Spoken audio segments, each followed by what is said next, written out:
Welcome back to the Forensics Detailing channel. Today we're doing a video on things that can go wrong when you're machine polishing.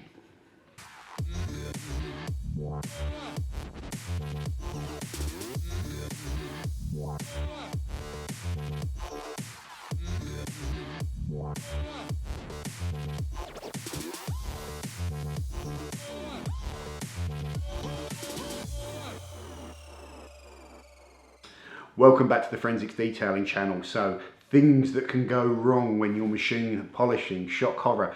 They are real problems. I've got a list of stuff here in no particular order that I want to run through and talk about. Let's crack through the list.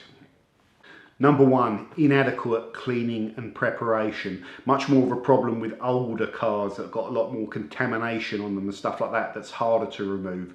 But keeping this one quite simply, when you're machine polishing a car, you want to wash it thoroughly. Like I said before, you might even want to consider washing it twice, but pay particular attention to all the kind of panel gaps, areas where the panels end and there might be little bits of trim where there's dirt and contamination that's kind of built in. Also decontaminating, one of the most common things that you could do wrong, and we all do it wrong to a certain extent. What do you mean by that? Well, when you're decontaminating a car, it's very unlikely you are going to remove 100% of the contamination on that car, but you want to get as close as you can to 100%, and to do that typically requires a little bit more attention when you're claying, especially the lower areas of the car. The risk is you do a great job on the hood, you start on the wings, you get work your way round to the door, and you'll notice if you're doing this at home that claying the lower parts of the car is a bit more hard work and stuff like that. But taking the time, especially with the decontamination, to hit every part of the paintwork you're going to be polishing is really important. And also checking, and don't be afraid to go back over an area and re-clay it again if need be. Fallout remover, as I've mentioned before, is a good little check to make sure that you've not missed any spots. But generally, just take your time when you're claying and get all of it, or as much of it, off as you can. Point number two is cramming the polish into kind of gaps in the car where it's difficult to remove, and polishing over areas where you put polish into places you don't want to, like for example, polishing over the little washer jet covers on the front of the car. You could cram all around there and make it really difficult to kind of get it out. And in the same way, you could kind of polish and bump up against trim, or polish over plastic and rubber trim and put the polish on surfaces where if it's allowed to dry it can be difficult to remove. So that's the second thing, how you handle polish. The main friend there is, one, being careful with how you lay out the product, and two, perhaps using tape to protect areas where there's a risk of you either damaging them by butting up against them or whatever, or putting polish on things you don't want to. So that's point number two. The tape that I recommend and I use nowadays is SP80 because it's well priced, it's low tack, it's tape at the end of the day. You need to be careful with any tape that you're sticking on the car, even the low tack ones. If you leave them there for days and days, these things have got glue on them with solvents, and although they are low tack, if they're left to dry on there for days, it can still actually mark panels, because it's happened to me on test panels. And also even low tack ones can, if they're allowed to dry for days or get wet or anything like that, can actually dry rock solid onto the paint. So still be careful with your tape. Generally, you want to take it off after it's served its purpose and protected that particular area that you're trying to avoid cramming or bumping into. So that's point number two. Risk number three is doing this outside in kind of heavy sunlight on hot panels. That can create problems with some of the abrasives.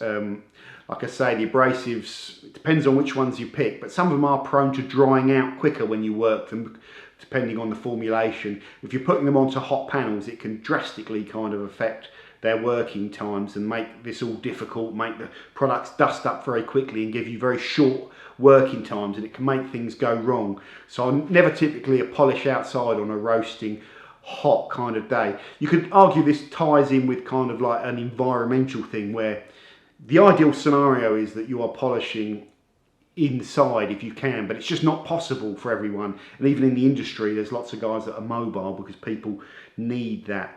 But you know, it goes without saying it's better obviously if you can do this inside in a sort of workshop and stuff like that. But the particular point is just be very, very careful on hot days or days where the weather is a bit ropey, because that could mess up all your results.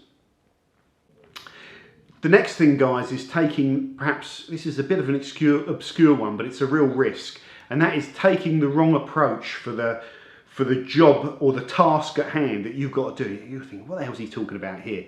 Well, when you're doing this for the first time, you might have an expectation around what you want in terms of end results, and you might have a little particular set piece method that you've been given. Someone's told you what you should do, and you know, you might even be following the method on this channel or whatever, and then you go ahead and do that, and your results, you know, spend the time, do the whole car, your results aren't quite what you're expecting because the approach you're taking is wrong. Now this can get complicated, this one. Now typically the more of this machine polishing you've done, the more different types of products you've used, you know, abrasive products, pads, different machines, you'll have a better idea of how to get from A to B and the most efficient way to do it with the time that you've got and the products that you want to kind of use. But the best example for that is potentially doing a one-stage product on a car, you know, doing a one-stage polish on a car, which is always nice if you can get away with it. And the car has rock hard paintwork, you're using a dual action polisher, you're using soft pads, you've got a ton of swirls in there, and then suddenly you realise after a few sets that you're just not getting all the damage out, and because you're following a set piece way of doing it, it's not the most appropriate. So there are times when heavy cutting compounds are more appropriate, not always, and you should not default to them.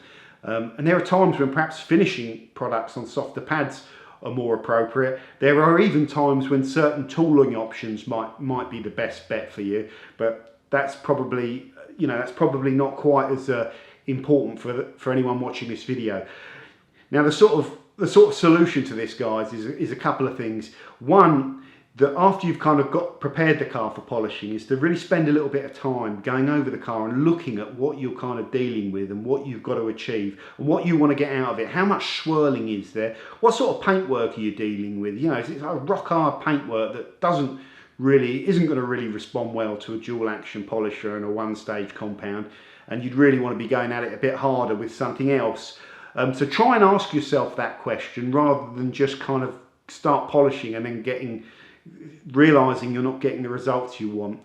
But also something that's talked about very typically is when you have sort of decided what your approach is going to be, the most efficient approach for the time you've got, test it on a particular area of the car and make sure that you're getting the level of correction you like, so there's not tons of swirls left, there's good level correction, there might be one or two scratches there because you might only allocate 4 hours to this. But that test spot is really important, and if you're not getting the results you want, then you can try different things, stiffer pads, different tools, different abrasives, you know, whatever you like. But it's a very important thing to consider, and if you don't consider it, the net result is you go all around the car and you kind of halfway through you're realising things aren't quite working, and it's not a nice feeling when you put the time into this and you don't get the results you want to. So it's an important point to have in this video. The next thing, guys, the one that we're kind of all worried about is poor technique. So improper kind of use of the tooling is where I'm going with this. And it's probably more than likely to happen the first few times you do this. If you could just pick the tools up and you know, master it in one go, then there would be, my channel wouldn't exist for the first place, but there'd be all sorts of, the industry wouldn't exist if it was that easy. There's all sorts of different levels you can go to with this, and like, you know, the talk of kind of skill and all that sort of stuff is there, but I think it's probably fair to say it's less about skill and more about bloody dogged determination to do it properly. But keeping it very simple, when you're first starting out in terms of technique with this machine polisher, the thing that you really want to avoid is using this with turbo arm speed. And the reason I talk about turbo arm speed is I was helping a friend polish his car not so long ago, and I gave him the crash course because both of us doing it could do it a hell of a lot quicker, and there was only a limited amount of time to throw at this one. And I told him about sitting the machine down on the panels and just taking it slow to really kind of let the machine work the abrasive, especially because it was hard paint and we needed to do a bit of cutting. and then literally I'm kind of glancing at him when I'm polishing it, and literally after about 10 seconds he's going full turbo mode, flying over the panel with the machine. That's not going to get you good results. You can get away with it if you're just doing a light polish, but even if you're using the machine too quick with a light polish, you're not going to achieve much. You have to let this machine kind of work over the panel, and it is a good idea to start in shorter kind of squares really if you're looking for good results, and just take your time. Lots of other things that we've kind of talked about on this channel with technique that we will delve into a little bit more when we do an updated polishing guide, but your technique with the tool can affect your results. The next point, tied in with poor kind of tooling technique or incorrect tooling technique. I'm not sure if there's an official incorrect or correct technique, but I'm telling you, if you're not doing it properly, your results are going to go south on you. But also, very important is the amount of compound that you're using. If in doubt, use less than you think you need to use is a good starting point. The problem is if you use loads of compound on your pads and it's on the panel, you're not working the compound. You've got like too much, a layer of it which is too thick, and you're not working the abrasives over the surface of the clear coat, which is what you want to do. If it's really loose and slippy and stuff like that. The danger is when you first do this and you put some polish into a brand new pad, that polish can get sort of disappear straight away, especially if it's an open cell pad. You think you haven't got enough. Typically for that brand spanking new kind of bone dry pad, you do want to put a little bit more in there. You don't necessarily need to prime or spread it all over with your finger. You can do if you want. But the important thing is to not have too much polish when you've put the film out over that panel. It should just be a very thin layer that you can then go back and work. And if you get that right, that will help with your results. So, bear that in mind when you're doing this for the first few times. Do not use too much polish, especially when it's more of the cutting stuff. And even so, you don't even need it when you're doing the finishing stuff. So you definitely do not want to be working with massive thick layers of film on the panel, and especially on the pad. Okay, number 7, a very important one, guys, especially for people that are doing this for the first time. This is getting fired up here, because this is really the number one risk that is going to cause you not the best results. Let's just keep it clean, and that is speeding up. So the thing to avoid is start polishing your car and you get your hood. You might be doing it, like I say, for the first time. You start polishing, you do a couple of sets of compounding on one particular area, and then you wipe down and you're happy with all your kind of results, and then you maintain that for the whole bonnet. And then as you start working your way around the car, you realise you spent like 2 hours on the bonnet, which is a fair amount of time. You could spend longer. And then you're on the wings and you start getting kind of bored, and you start wanting to get it done, and you start speeding up. So the front of your car gets a really, a lot more attention, and then as you work your way around the car, kind of it gets less and less attention. And for me, that's the number one risk. And there's nothing clever I can say to you about that other than try and allocate time. Now you might say to yourself, I only want to spend 2 hours to machine polish my car. I want to whiz over it with a light finishing polish, and that's it. Well, this rushing thing is less of an issue if you're just trying to achieve that. And there's times when I want to do that as well. The golf needs it. I discovered some swirls on one part of it the other day. Holy shit, shouldn't be happening. I don't know what's happened there. I've got some swirls on the rear quarter panel, so I just need to give it a little whiz over. Incorrect wash technique. There we go. But if you are trying to do it properly, like I'm going to be doing on the 140, where I can't get it all done in one day, I'm going to really be trying to do a good thorough job. Then, like I say, I'm going to allocate myself time to it and try and work at the same rate all of the way around the car, a good efficient rate where I'm not rushing, but I maintain that rate. And that's probably one of the best bits of advice I can give you guys. So have a think about that when you're doing this. Next one, number 8, is cleaning out your pads. Now, you can do it a number of different ways. I've done a video on pad cleaning. Generally, what I will do, this is more for the guys at home. You see the pad washers and they're great, but they're very expensive. And I've not tried them. I might invest in one of those one day just to have a see what they're like. But what I typically will do is have a load of pads, because even if you can do it with one, and I know some people do, that pad is going to get all the wear and tear. So if you're dividing the whole car out with loads of pads, those pads are kind of getting less wear and tear on them. Now for the guys at home without pad washers and stuff like that, what I'd recommend is after every single kind of polishing set when you finish, you need to get some sort of brush, and I just use toothbrush because I find it works pretty well. And I just whiz over the surface of the foam pad to make sure that all of the little cells on the pad are open and I can see them. They're not caked up with polish. That's the most important basic thing you could do.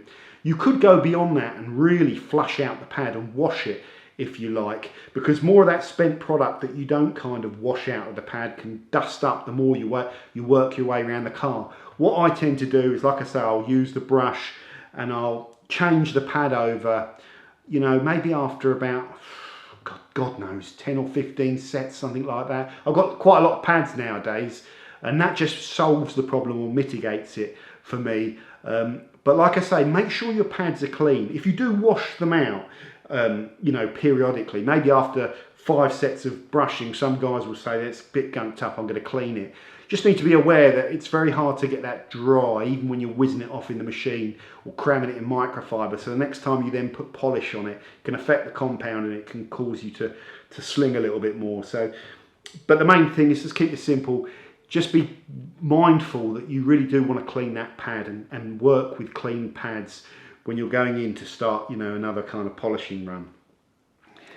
The next thing is inspecting your work after each polishing set. Now this is the hardest thing because not everyone's going to be doing this inside with workshop lighting or, you know, inspection torches or whatever.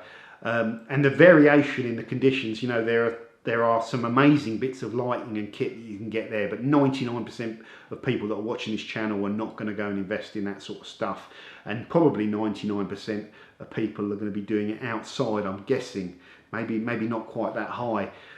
Your ability to inspect paintwork when you're taking out scratches when you're outside is not consistent. If you happen to have the sun in the right spot, sometimes on a sunny day, the sun is like the ultimate inspection torch, but it's not consistent, it moves, clouds go in front of it, you know, and on the other side of the car you might have no sunlight, and then if you're flipping around to get the sun so you can see what you're doing, you're going to be heating the panels up and all that sort of stuff. So it's a real problem that it's hard to do paint correction outside in daylight because it's harder to reliably inspect. And you could literally, the reality of this statement, guys, is that you could polish a panel in a certain day where it's not sunny or it's just an average day with some clouds, and it could look great, and you could bring that inside, black out your garage and look at it very carefully and discover all sorts of stuff. In fact, you are more than likely to. So that's a whole can of worms, and it's a difficult problem to solve.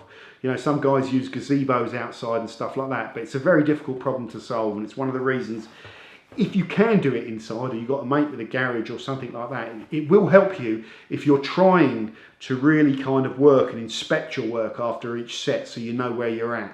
You know, it's a controversial area because so many people are forced to do it outside for whatever reason, but that's my thoughts on it.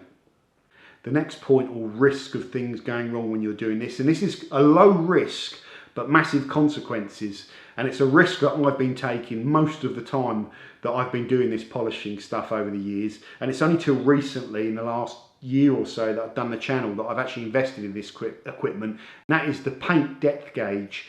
Now, I'm tempted to say you can get away with polishing cars without a paint depth gauge, because I did, but it's a case of risk. You certainly probably wouldn't want to be doing this professionally without a paint depth gauge.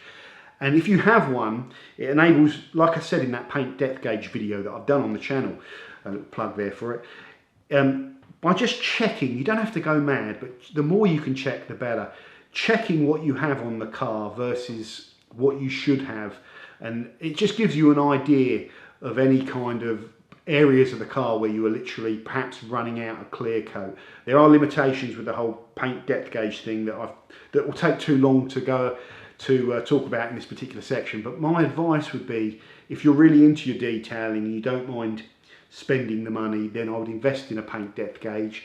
If you're just looking to lightly polish your car and spend a couple of hours doing it, you know, you're going to do that maybe every couple of years to make it all glossy, and you're less going into that area of kind of, you know, really digging into the paint.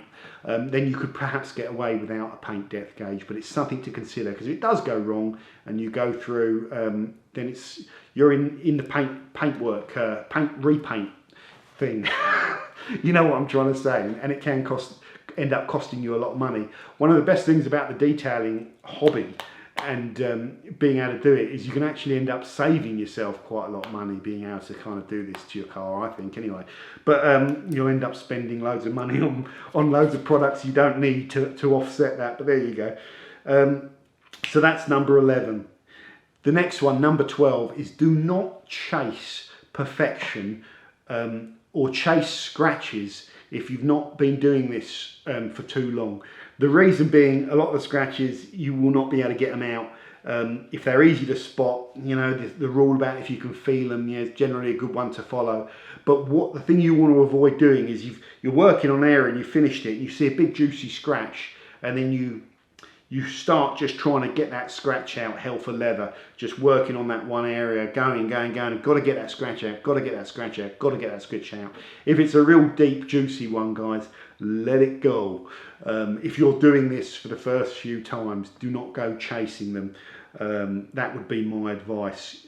If it's a really old car, say, well, not really old, say a 10-year-old car that's really covered in swirl marks, you've got to understand you're not going to be transforming that car back to as new condition. There are limitations, and don't go chasing perfection, but still do a good job. The final thing, guys, wipe down marring. You do not want to be spending days or even hours doing this work on your car, perfecting the paint, you know, or correcting the swirls, polishing it up, getting it nice and glossy, to damaging it when you are wiping off the polish, and it's a real risk.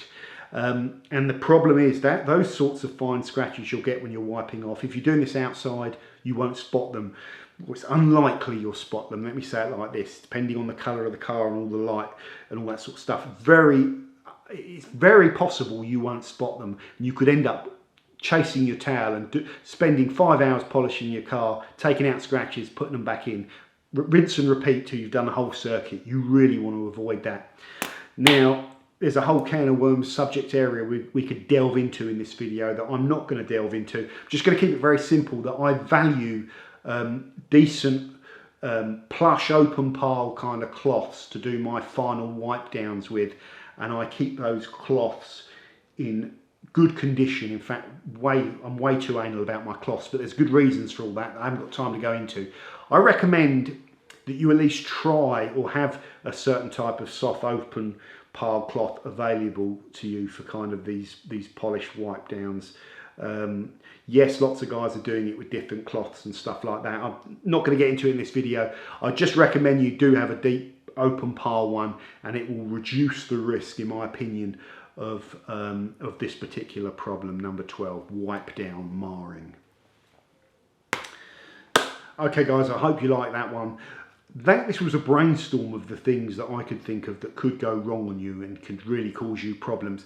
There's a good chance I'll probably miss some, so let me know if there's any other things that cause you real problems that I haven't thought about. I'm sure there's some, you know, there's always some. But let me know, because it makes the video more interesting as well, so that'd be useful. Okay guys, what else has been going on? Well, as I'm always whinging about in some of these videos, I'm just desperately trying to condense my garage, all of the gear I've got down to the minimum of what I need. I've got all these bottles. Every time I go to reach a bottle, I've got a choice here. I'm thinking, oh Jesus, which one do I use? I don't want that. I just want to have the products that I want to kind of use. I know it's part and parcel a little bit of this channel thing, but it's interfering with my ability to clean my cars, because there's so much stuff on the shelves, and I've got pull one bottle out and about 20 of them fall over. It's driving me bonkers.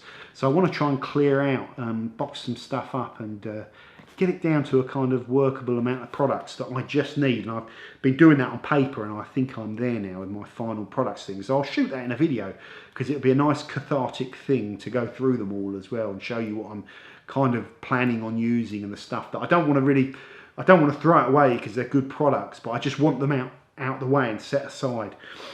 I'm also, since the rag company came over and they brought all these samples, all their new stuff, their range has moved since the last time I kind of explored it. There was loads of new cool towels And now I'm kind of looking at them all thinking, do I need those? In particular, I'm looking at the pearl weave. And that was the only one they didn't have a sample of, the pearl weave. I'm just going to order one off, Ragmaster and just have a look at it. I just want to see what their pearl weave is like, because it's probably one of the cheapest ones on the market, about £1.85. But I'm not sure if I need those pearl weaves. I probably don't need them, if I'm honest. But part of me just likes the idea of buying some new microfiber. But I want to see how good those pearl weaves are for smooth coating removal, which is what I've heard about. I've used them for finishing polish removal and they're okay, but I'm not too convinced on them with that. I know some people like them, but that's not the way I want to use them. But there was another towel in the Ragmaster range that really caught my eye that I'd skipped over before, and that was the Edgeless 300, which I think is a really nice towel. And the reason I skipped over the Edgeless 300 was I was kind of I'd just seen the 365 and I thought the 365 was really nice.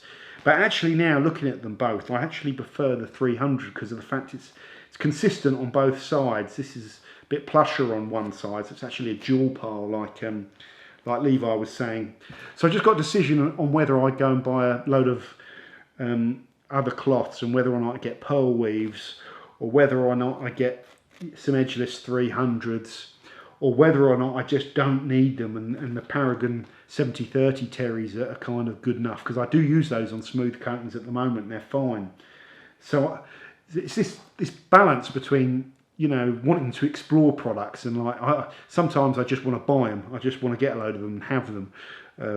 But I've got to get myself out of that mindset and really just have what I need, because space is an issue for me. So I'm just waffling here. This big pile of microfiber, whenever I go through it, I see another towel that I like. I want to explore the Black Diamond as well and see if they're any good. So I'll do all that stuff and get it out on the channel because it's all vaguely interesting. But that's it for now on this one, guys. I hope you are all well and everything's good, and it's late here and this video is finished. So I'll see you on the next one. Bye for now.